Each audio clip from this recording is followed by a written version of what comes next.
Saya bareng sama Kang Hari. Etnik Sunda diambil Iya, banyaknya. Musik Sunda kan musik kita. Iya. Rolling Stone lagi ya. Dia sebagai teman dan solidaritas ya, sama bukan sama temannya aja, tapi sama sesuatu yang tidak adil lah, sama coba terus ngebantu orang-orang yang butuh bantuan soal pendidikan. Assalamualaikum warahmatullahi wabarakatuh. Perkenalkan, saya Albi dari Napak Jagat Pasundan bersama Om Hari Pocang di sini. Iya. Gimana Om, sehat Om? Alhamdulillah. Sehat. Saya Hari Pocang, orang Bandung, lahir di Bandung, ya minum di Bandung, segala di Bandung pokoknya. Paling-paling kalau mau kemana balik lagi ke Bandung. Bandung. Sampai sekarang di Bandung Sampai Om? sekarang. Lagi sibuk apa Om sekarang Om? Baru mulai rada-rada sibuk kan, sudah kemarin betiar lumayan lama, 2 tahun kan gak ada apa-apa aktivitas kesenian atau budaya itu. Waktu 2 tahun nggak bener-bener kosong? Ya kerjain apa aja dari rumah kan. Iya. Serba online. Nggak asik banget. Nggak asik maksudnya. Pengen dong diceritain gimana awalnya kenal sama almarhum Hari Rusli.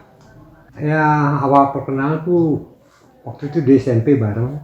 Saya lebih tua setahun. Lebih tua setahun. Nah jadi SMP 2 ya, kita sama-sama di sana. Dua mana Om? SMP 2 Bandung. Dua Bandung. Terus ya mulai berkenalan dan sama-sama suka musik. Tapi ya kita belum ngeband waktu itu bareng. Dia ada band. Cuma suka musik doang. Suka musik. Kira-kira tahun 60-an lah, 60 sekitar itu kita bikin band. 68 ya. Bikin band sama Kang Hari, namanya Batu Karang. Batu Karang. Itu siapa aja Om Batu Karang? Batu Karang tuh ada almarhum Kang Cecep, terus Buce, Mas Hari, Dedi sama saya. 3 udah almarhum. Ya itu band hobi banget karena kita nomor 1 waktu itu kan harus sekolah ya, dan kita masih ya relatif anak-anak gitu. Ceritanya dari awal nih, karena kan waktu itu kan kalau nggak Beatles, Rolling Stone, kita keren Rolling Stone aja, jadi Batu Karang gitu. Jadi kita bawain Rolling Stone awal. Ada batu-batunya. Seolah gitu, jadi Beatles terlalu manis lah seolah-olah gitu, padahal bagus, Beatles bagus, cuman kan kita pengen pemberontak lah atau apalah namanya, baong lah ceritanya. Itu lumayan lama gitu, masa remaja. Nah itu awal perkenalannya, dan kita cukup dekat, sangat dekat bahkan sehari-hari main kan. Terus tahun kita ngeband terus kan, saya masuk band lain juga, tetap aja ngeband sama dia. Nah, terus tahun 93 kita bikin rekaman pertama. 73 tahun 73 bukan 93, tahun 73 kita bikin album namanya Filosofi Gang of Hari Rusli. Filosofi Gang. Nah, kita bikin album yang judulnya Filosofi Gang Hari Rusli and the Gang. Nah, di sana pemainnya itu beda lagi Om? Beda lagi. Karena kita udah Batu Karang udah nggak ada itu. Jadi kita, karena saya bareng sama Kang Hari. Kalau Batu Karang karena ada yang sekolah di luar negeri, ada yang sekolah serius. Karena kita sama-sama terus, jadi kita bikin lah. Ya banyak terus aja bareng terus kan. Jadi sehari-hari bareng olahraga, bareng segala deh. Nah akhirnya bikin lah rekaman pertama lagu-lagunya Kang Hari. Yang pada waktu itu lumayan nekat gitu, karena itu bikin album indie pertama ya. album yang indie pertama, tidak ada ada sponsor sih, sponsor, tapi kita nggak komersial sama sekali, jadi musiknya bebas gimana kita. Nah, mungkin pernah dengar lagu-lagu sempat ngehits sih, lagu-lagu Malaria, Bangsa itu sangat ngehits waktu itu zaman remaja. Jadi cukup dekat karena proses kreativitas sama-sama ya sama teman-teman lain, dan kita masih nggak ada beban main tuh. Maksudnya apa yang di ini, karena kita banyak dengar lagu, jadi musiknya juga aneh, belum pernah dengar pasti. Belum. Tapi teman-teman muda sekarang justru sekarang tuh album itu dibikin apa sih namanya, remix. Nah, jadi dibikin TH baru sama teman-teman dari Irama Nusantara, karena mereka menurut mereka ini album luar biasa, dan kita sendiri kan udah lupa sebetulnya, udah agak lupa naonnya lagunya hari itu. Tapi ternyata ada satu album kompilasi dari Belanda ya, judulnya Shocking Days. Nah itu salah satunya ada lagu kita di sana, ada lagu dari album, dan itu lagu-lagu psychedelic sebetulnya. Kita sendiri, kok apresiasinya bagus. Lagu-lagunya mungkin belum pernah ada yang bawain seperti itu.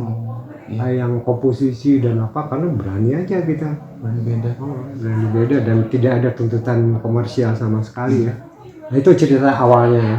Dan perkembangannya ya kita udah mulai dengan itu, banyak bermain di panggung-panggung besar. Aktivitas terus berlanjut dengan opera Ken Arok, dengan saya mungkin aktif sama Kang Hari itu sampai kita bikin DKSB, Depot Kreasi Seni Bandung. DKSB yang Hari Rusli. Nah itu kesininya, dan kita banyak sekali bikin aktivitas di sana, bikin album sampai dan ada beberapa yang memang saya nggak ikut karena saya sudah punya aktivitas sendiri ya. Itu tahun-tahun pertengahan 89 itu saya udah nggak terlalu aktif karena saya ada grup sendiri. Tapi masih kalau ada apa-apa masih bareng aja sehari-hari gitu. Berarti waktu tahun 89 tuh kamu udah kayak misah gitu Ben? Enggak ya, bandnya beda karena Kang Hari kan udah kelompoknya udah banyak dan melibatkan anak-anak SMA, anak apa, dan udah jalan dengan baik. Sementara band yang awal itu ya punya aktivitas masing-masing. Band yang Gang of Hari Rusli itu. Ada Albert Warnerin di sana, pemain gitar terbaik menurut saya itu, almarhum sekarang. Ada Yanto Sujono, Kang Hari di album pertama tuh. Terus Dadang Latif. Nah itu udah meninggal semua, tinggal saya sama Kang Indra. Nah, itu awal-awalnya kenakalan kita gitu. Waktu almarhum ke luar negeri juga, waktu jadi dokter musik. Oh ya, itu dia ke Belanda kan, itu tahun 70-an sesudah kita bikin album LTO, album nakal ya. Nah nanti harus cari nanti diskografinya, album-albumnya. Itu banyak, udah sempat lihat juga. Udah banyak dan terlibat banyak di sana. Banyak juga di situ. Sampai opera, terus operate kecil, terus buat keperluan teater. Dan Kang Haru terus akhirnya dia sekolah di Belanda, ngambil doktor. Pas pulang dia bawa style musik baru, jadi musik apa sih, katakanlah musik bunyi ya, jadi atonal. Dan kita sempat juga bikin konser dengan puluhan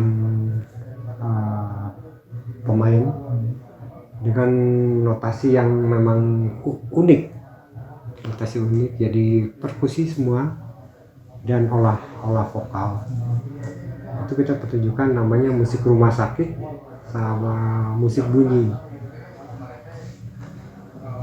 itu tahun-tahun 79 80 ya, 81 80 lupa saya. Itu tuh waktu almarhum udah Pulang ya, dan dia musiknya banyak lebih apa sih, lebih menurut saya sih lebih meruang ya, dan banyak komposisi baru, tapi aktivitas kenakalannya masih terus, tapi dia lebih aktif di banyak hal, termasuk hal-hal sosial. Karena kita lagu-lagunya dari awal, dari album pertama udah lagu-lagu yang protes banyak. Tidak ada lagu cinta satupun kalau nggak salah. Lagu pertama mau nggak ada. Padahal waktu itu kan musiknya musim lagu-lagu, iyalah lagu-lagu pak laku ya, lagu-lagu pasar, lagu-lagu laku ya. Itu lagu-lagu tentang ya yang laku aja gitu. Tapi ya kita nggak laku waktu itu. Kita bagiin si album itu bagi. Nah puluhan tahun kemudian sesudah Kang Hari meninggal, dicari lagi si itu tuh, dicari, dan sangat mahal harga itu, sangat mahal harga PH yang awal. Padahal kita waktu itu dibaginya not for sale, tapi for now gitu ya, di radio ada ya, tapi nggak dijual di toko. Tapi sekarang dicari sama kolektor sehingga semacam di remake gitu. Jadi bagus, dan seharusnya mereka dengan pandangan zaman sekarang, pandangan ya beda melihatnya sama kita dulu zaman itu. Teman-teman muda sekarang kan ngelihatnya lebih ada jarak ya, tapi mereka sungguh-sungguh ini sampai ke komposisi ke apa, dan masih banyak yang tanya tentang lagu itu kumaha, masih banyak gitu yang tertarik dengan komposisi. Padahal saya ya waktu itu kan bikin, dan Kang Hari itu seseorang yang memang sangat mungkin intuitif ya, jadi dia tuh banyak sekali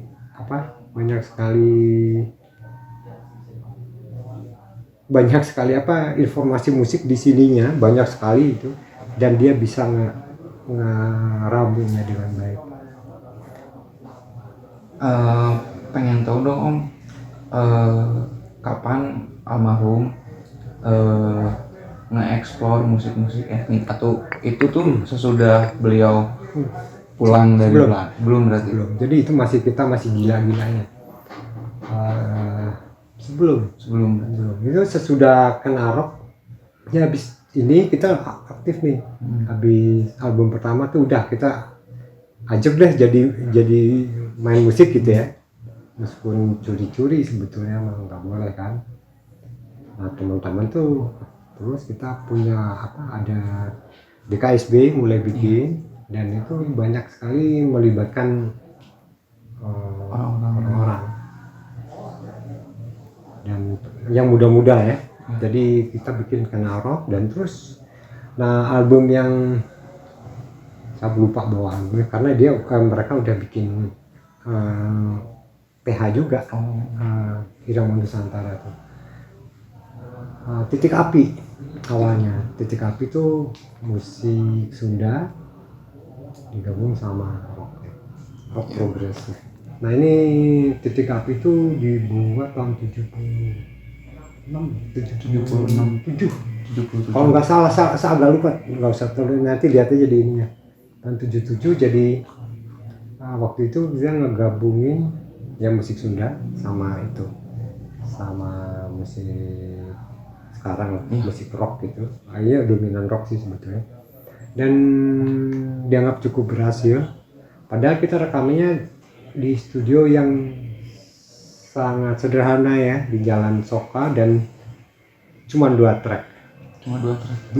Kebayang nggak? Jadi ini musik jalan, gamelan jalan, jadi kalau ada yang salah ulang.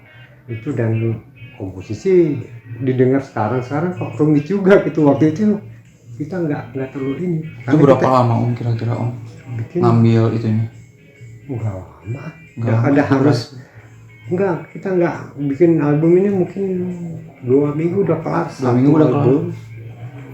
Dan ini langkah berani sebetulnya ya, karena belum ada. Oh, ada di Jakarta waktu itu Guru Soekarno Putra dengan musik Bali Agri. Ya Bali Agri. Nah, kita di sini sama ini musik ini Janggawareng. Nah, Janggawareng itu sebetulnya kan itu kalau tadi Sekar Jepun itu kan lagunya udah ada ininya kan. Iya. Lagu Sekar Jepun dia nganterin pengantin kalau nggak salah ya, di Sunda ya. Kalau nggak salah nih.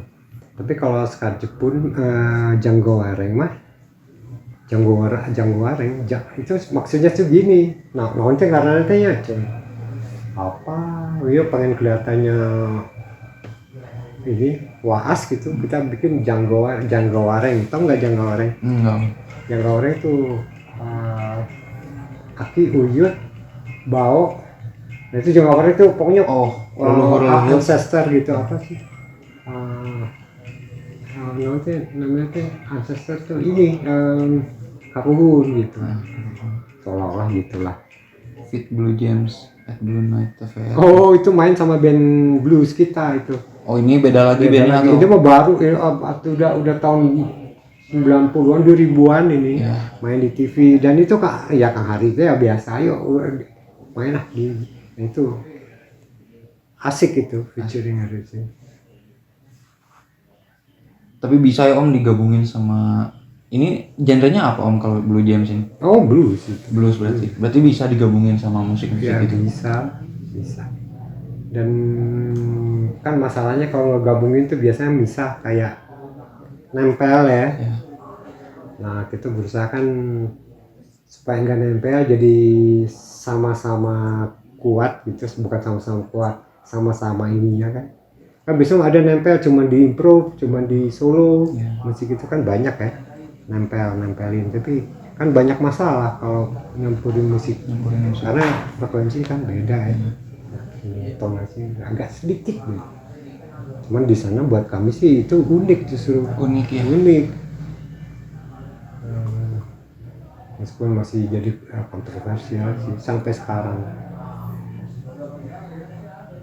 Kalau ini Om pengen tahu kenapa almarhum tuh mengambil musiknya tuh yang etnik gitu. Etnik Sunda diambil banyaknya. Sunda. Karena dia almarhum itu belajar kayak misalnya saya belajar dari Mang Koko juga, dari Tandeseng, banyak ngobrol. Dan di SMP 2 kan kita dikasih pelajaran Kawih Sunda itu dikasih. Oh, jadi emang dia emang udah ada di ini, udah ada dari SMP dari SMP ya udah. Dan musik Sunda kan musik kita. Iya. Rolling Stone lagi ya. Gimana sosok Bodor. Asik. Dia sebagai teman dan solidaritas bagus, dan dia apa sih punya solidaritas ya, sama bukan sama temannya aja, tapi sama sesuatu yang tidak adilan, sama coba terus ngebantu orang-orang yang butuh bantuan soal pendidikan ya. Jadi itu ya kita karena ngolah itu terus, itu sesuatu, makanya dia bisa eksis di banyak bidang selain musik, kayak opera itu ya. Opera dan hal-hal sosial lain kan, gerakan-gerakan apa, dan tulisannya di Kompas, itu bagus-bagus. Coba deh lihat. Almarhum juga nulis kayak apa sih namanya, apa sih, tiap Kompas Minggu dulu tuh ada tulisannya bagus. Dan sekarang udah harus baca buku tentang Hari Rusli yang baru terbit, dan bisa lihat diskografinya ya. Banyak. harus itu sih kalau mau lebih banyak bisa tahu lebih persis, karena Kang Idar tuh yang penulisnya tuh cukup meneliti secara cara pengarsipan ya, dia cari dari mana-mana dan Menurut Om, perkembangan musik etnik Sunda sekarang tuh gimana? Sampai saat ini saya tuh ya bukan banyak terlibat ya. Sehari-hari kan di sini banyak sama teman-teman dari ISB di sini ngumpul kan di tempat ini sampai saat ini. Jadi itu selalu dekat gitu kita tuh. Karena musik etnik khususnya Sunda itu kan sekarang banyak sekali yang nakal kan. Nakal dalam itu udah berarti kata kreativitas ya. Jadi harus nakal, kalau nggak nakal mah nggak kreatif loh. Ya. Nakal di ini ya. Jadi berani gitu ini. Dan saya rasa itu saya mah ada apa ya? Bukannya kita ngebanding-banding itu akan berkembang terus. Meskipun enggak murni sebagai musik Sunda asli. Karena kan kita harus ngegelan zaman barangkali. Iya. Memang kalau secara budaya asli harus kita preserve, harus kita pelihara dengan baik. Tapi pengembangan pun jangan berhenti. Kalau menurut Abdi ya, ya itu kan nggak ini. Jadi harus tetap penelitian segala harus lebih dalam. Dan itu saya salut sekali sama penelitiannya Kang Bimo. Ini nih apa? Karinding. Wah, itu luar biasa. Saya baca bukunya segini itu luar biasa itu. Wow. Keren itu. Dan itu dibutuhkan sekali orang-orang seperti gitu. Karena itu serius. Dan itu nggak banyak orang yang punya energi untuk meneliti seperti ini. Karena saya ngikutin itu mah perkembangan musik etnik, apalagi di sini kan banyak teman-teman dari etnik ya, terus ngobrol sama etnomusikolog gitu, saya banyak ngobrol tentang itu dan asik gitu. Jadi ada saatnya kita nanti itu akan berkembang. Meskipun sekarang kan udah banyak diambil sama sampling ya. Udah diambil sama banyak, dan justru itu bisa ngebantu bikin komposisi menurut saya itu. Tinggal diambil itunya nanti kembali ke alat gitu. Alat benernya. Bunyi sampling kan? Iya. Karena sampling itu ya itu, tapi karena kita kebandingannya sama barat. Apa sih, jadi ada sedikit ini ya, jadi tetap kita tuh lihatnya musik kita digabungin, melihatnya dengan kacamata kita atau kacamata barat. Kan tetap aja yang dominan kita komposisi ke barat kan. Tapi kalau kita dengar musik-musik etnik lain kan ada yang asli itu. Dan orang musik barat masuk, justru dia yang coba ini.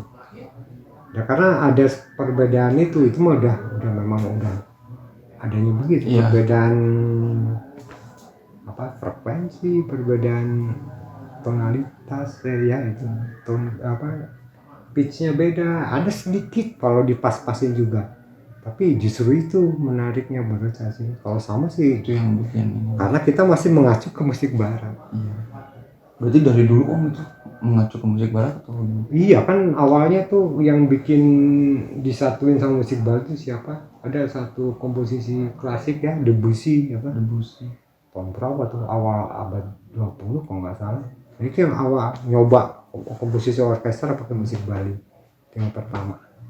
Tapi ya karena kalau kita harus ini sih, harus tetap melestarikan, bukan melestarikan aja, mengembangkan. Yang lestari harus itu, karena itu ininya apa, titik awal ya. Tapi harus terus berkembang. Kalau bisa mah dengan pandangan musik zaman sekarang, biar gimana juga lemah cai mah tempat kita lahir, tempat kita lemah cair, tanah sama bumi sama air tuh kamu udah di darah gitu. Jadi tetap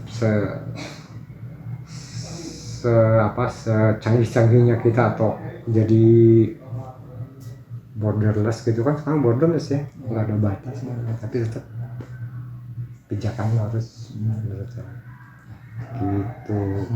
Kamu orang Bandung, saran atau pesan lah buat remaja-remaja yang bermusik juga gitu, jadi ikut mengembangkan musik-musik Sunda juga. Ya buat teman-teman adik-adik musisi, khususnya musisi dari Bandung yang ini saya bukan ini etnik, cuman ya Sunda ya, Sunda bisa tolong pelihara dan kembangkan musik Sunda tradisional, dan itu bisa sebagai tradisi, mau udah jadi tradisi kan, tapi kan kita kan harus ngegelan zaman. Nah, itu jadi tetap pelihara karena di sana ada sesuatu dan itu salah satu kebanggaan yang sudah diberikan dan sudah dianugerah buat teman-teman para saderek musisi sadaya. Gitu. Cukup Om? Cukup. Ya, makasih semuanya. Kita sudahi saja. Mohon maaf bila ada salah-salah kata. Saya Aldi pamit undur diri. Sampurasun. Sampai. Assalamualaikum warahmatullahi wabarakatuh. Waalaikumsalam.